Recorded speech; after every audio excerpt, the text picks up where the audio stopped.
Welcome to the MLB Coast to Coast podcast, brought to you by thelines.com. Coming to you from the West Coast, Josh Lander, joined by my guy Mo Nawara in the Midwest. And we are looking at a pretty small slate here in the evening time on a Wednesday. A lot of day games to choose from. But as always, we are trying to get you these videos in time. So we're sticking to those evening time games. Got some best bets in here that we do like to share with you guys. Want to make sure you are liked and subscribed to that page. Continue to follow along with us as we are bringing you these videos each and every weekday of this regular season. Also want you to head to thelines.com where Mo and gang have plenty of great written content all summer long and headed into this fall. Also have that great odds checker tool there on thelines.com. Make sure you are shopping the best juice possible on all your bets you're making in the MLB tonight. And as always, if you do still need a FanDuel or DraftKings account, head to fdpicks.com or dkpicks.com. Find those listings in your area, such as what we have here. Kicking things off with this first evening time game, depending on how you look at it. The Mets are playing 4:05 p.m. Eastern time.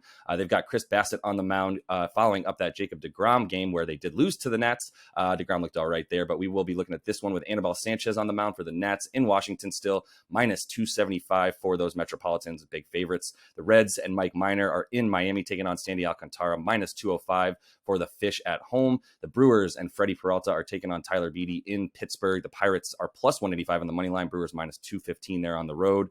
The Cubs and Justin Steele are in St. Louis taking on Miles Mikolas, and the Cards minus 170 for the Cards at home. James Kaprielian and the A's are in Anaheim taking on Shohei Ohtani, and the Angels minus 230 for the Angels at home. Chad Kuhl and the Rockies are at home against are on the road in San Diego against Blake Snell. Huge favorites, minus 305 for the Padres as they are bringing on their new reliever there, Josh Hader, as well. And finishing things off tonight, we've got the Dodgers, Julio Urias, and they are back in San Francisco taking on Alex Cobb, minus 170 for the Doyers. Let's start things off back in Washington where the Mets are taking on Anibal Sanchez. They've got Chris Bassett on the mound now, a nice three-headed monster that they're able to throw at you with Scherzer and Bassett and deGrom, obviously. With Bassett on the mound tonight, what are you looking for in this matchup with the woeful Nats?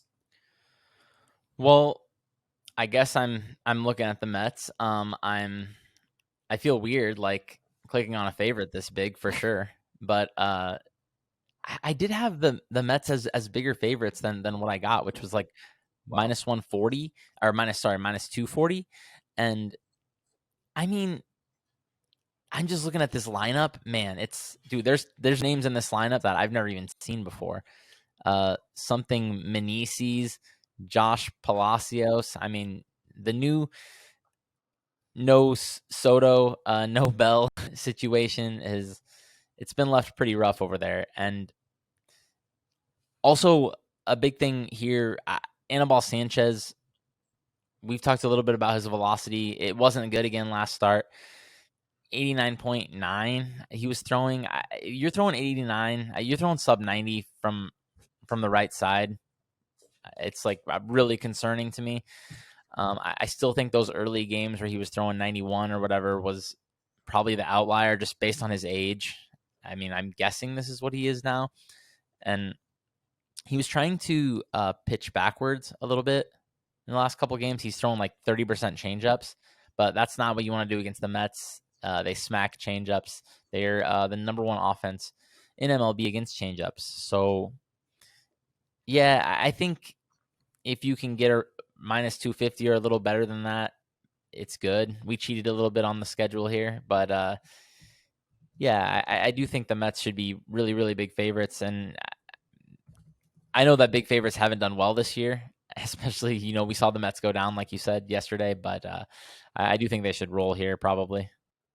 It does feel like a better start. And I wasn't really looking to bet on last night's game, not with those odds and not with the fact that obviously we haven't seen Mr. deGrom in such a large amount of time. I don't love going into those games. I feel like there's also a bit of an emotional sort of, not instability, but everyone's just so focused on the happiness. If you were following any Mets accounts yesterday, you'd think that we were already in the World Series, essentially, with the way that everyone was like, happy National Jacob deGrom Day. And it was like, let's just feed off the happiness of that. But there was too much weirdness in that game last night. I think this is one where you can kind of get, you can get Bassett settled in. He's had some pretty nice numbers on the road. The Mets, incredible incredible numbers on the road this season as well. Second best record in the league on the road. And definitely when they are able to get a bunch of hits, when they get double digits hits this season, unsurprisingly, 29-4. Anibal Sanchez has been giving up contact left and right. So I do, can't get the ball really past anybody. I think there's at least a reason to feel good about the Mets tonight. Obviously not the greatest odds, but I think there's still enough for us to get a little bit a good return on our money there. So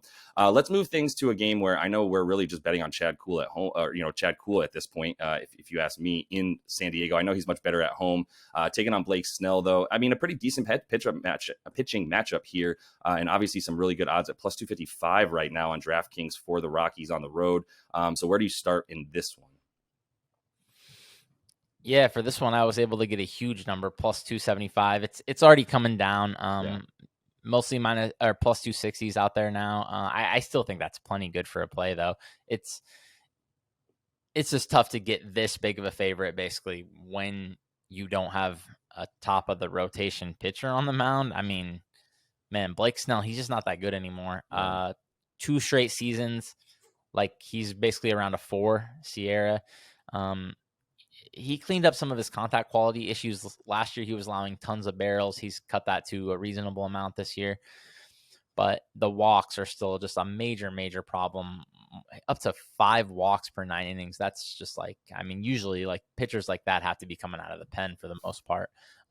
So a lot of volatility there. And when there's a lot of volatility, volatility favors underdogs. You don't want to be laying juice in a spot where the pitcher can just blow up and give up 5-6 runs, which is definitely in play here, even against a weak Rockies lineup.